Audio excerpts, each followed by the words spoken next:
বাবা-মা হয়েও এবার সন্তানের বার্থডেটা ভুলে গেলাম। এটাও কি সম্ভব? হ্যালো ভিউয়ার্স, আসসালামু আলাইকুম। হ্যাঁ, এটা আমার ক্ষেত্রে একেবারে সম্ভব হয়ে গেছে। নভেম্বর মাস থেকে শুরু হয়, একেবারে জানুয়ারিতে গিয়ে শেষ হয় আমার ঘরের বার্থডে। কিন্তু এবার নভেম্বর মাস যে কখন কবে আসলো, কিভাবে চলে যাচ্ছে আসলে বুঝতে পারতেছি না। সংসারের এমন প্রেশার, এমন কাজ, বাইরে এক দৌড়াদৌড়ি করতে হয়, ঘরের ভিতরে এসে আরেক কাজ করতে হয়। একা হাতে সব কিছু করতেছি। আসলে সব কিছু ভুলেই গিয়েছি। খালি এখন কাজ শুধু একটাই, রান্নাবান্না করা, খাওয়া, বাইরে দৌড় দেওয়া, বাইরের কাজ করা, আবার ঘরে এসে বাচ্চাদেরকে দেখা। আসলে জীবনটা এভাবে আমার মনে হয় একটা মেশিন হয়ে গেছে আমার জীবনটা। শখ আহ্লাদ বলেন, ভালো লাগার দিনগুলো বলেন, বাচ্চাদের বার্থডে বলেন, কোনো কিছুই মনে নেই, বিশ্বাস করবেন না। বিশেষ করে হচ্ছে ওর বাবার ঘরে যদি থাকতো, পাশে থাকতো, হয়তো বা এতটা প্রেশার হতো না। বাইরের কাজগুলো ওই করতো, ঘরেরগুলো হয়তো বা আমিই করতাম। কিন্তু যে কোনো একটা কাজের জন্য ওর বাবা আবার মানে আমরা যেখানে থাকি সেখান থেকে বাইরে চলে গেছে, ওর বাবা ঢাকায় চলে গেছে, এই কারণে হচ্ছে আর সংসারের প্রেশারের জন্য মনে ছিল না। কিন্তু ছেলেটার যেদিন বার্থডে হয়, বার্থডে হয় বলতে একদম শেষে রাত 12টা বাজার কিছুক্ষণ আগেই আমার মেয়ে বলেছিল যে মা আজকে আবিদের বার্থডে, কিন্তু চলেই গেল।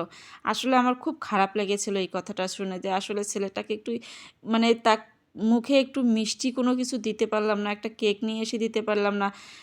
খুবই একটা খারাপ দিন গেছে, যেহেতু এত ছোট, তো ও তো বুঝে না। ও যদি আবার বুঝতো তাহলে অনেক কান্নাকাটি করতো হয়তো বা। কিন্তু তারপরও যখন ওর আপনি ওকে বলছিল যে ভাইয়া তোমার আজকে বার্থডে ছিল, সে অনেক খুশি ছিল। হ্যাঁ, আমার বার্থডে, আমার বার্থডে, অনেক কিছু বলতেছিল ওই।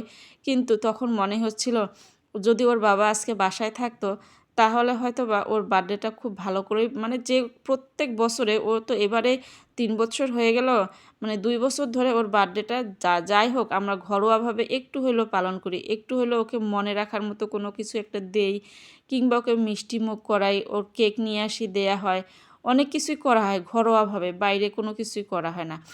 আচ্ছা, যেহেতু ওর বাবা, ওর বাবারও মনে ছিল না, ওই যে বললাম ও কাজে একটু বাইরে গেছে, সেখানেও তার অনেক কাজের চাপ ছিল, তার মনে ছিল না যে 21 তারিখটা চলে যাচ্ছে। আমারও এই পাশে মনে ছিল না, ঘরে বাইরে দুই দিকেই সামলাচ্ছি। আসলে মনে না থাকলে করার কিছু নাই। তারপরও বাবুটাকে তার পরের দিনে একটা খেলনা কিনে দিয়েছি ছেলেটাকে। তো খারাপ লাগতেছিল যে যেই দিনটাতে বাচ্চাটাকে দুনিয়াতে নিয়ে আসলাম, সেই দিনটাই আমি মা হয়ে কেমনে ভুলে গেলাম। আসলে এটাও সম্ভব না। যেই দিনে ওকে অনেক কষ্ট করে এই দুনিয়াতে কিন্তু আমি নিয়ে এসেছি, সাধারণভাবে নয়। 8-10টা মায়ের মতো ওকে আমি পাইনি। আমি অনেক বুক, মানে কি আর বলবো, দুনিয়াটা আমার শেষ হয়ে গেছে ওকে দুনিয়াতে আনতে। কিন্তু তারপরও সেই দিনটা আমি মনে রাখতে পারলাম না। মাঝে মাঝে অবাক লাগে না, সংসারের জীবনটা আসলে অনেক কঠিন একটা জীবন। মনে কোনো কিছুই থাকে না। কাজের ভিতরে যদি ঢুকে যাই, তাহলে হয়তোবা আর এই দুনিয়ার কথা আমার তো মানে কোনো কিছুই মনে থাকে না। খুব খারাপ লাগছিল এই দিনটার জন্য, যে হয়তোবা একটা বছর চলে গেল, কিন্তু ওই দিনটাতে যদি বাচ্চাটাকে একটু উইশ করতে পারতাম, তাহলে হয়তোবা একটু ভালো লাগতো।